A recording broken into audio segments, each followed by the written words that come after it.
На площадке исторического парка «Россия. Моя история» ставится пьеса Островского «Гроза».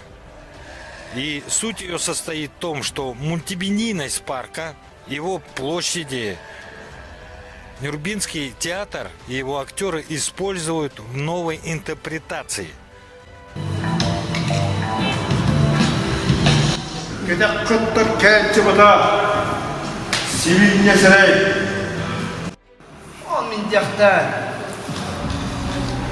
Для небольшого количества зрителей, 30-40 человек, ставится эта пьеса. При этом зритель, он не находится на расстоянии, он присутствует здесь, в этой пьесе, и может воспринимать ее так, как он ее видит. У каждого человека свое восприятие.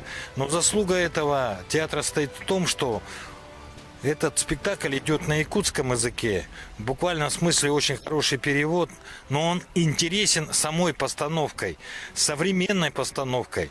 Та классика прошлого соединяется с современной мультимедийной постановкой в историческом парке «Россия. Моя история».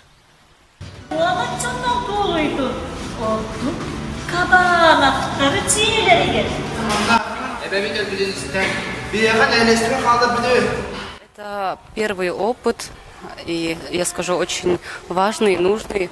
Я думаю, то, что и театры, и музеи мы сохраняем, развиваем нашу культуру, да, и когда мы работаем вместе, это получается, по-моему, больше,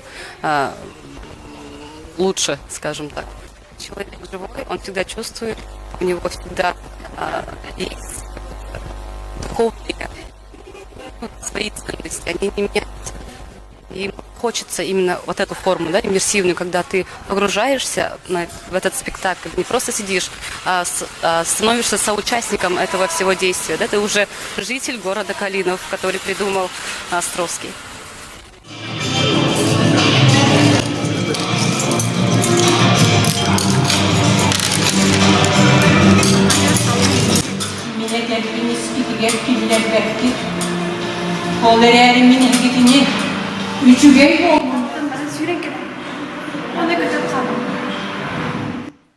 Это первый опыт исторического парка «Россия. Моя история» и театра.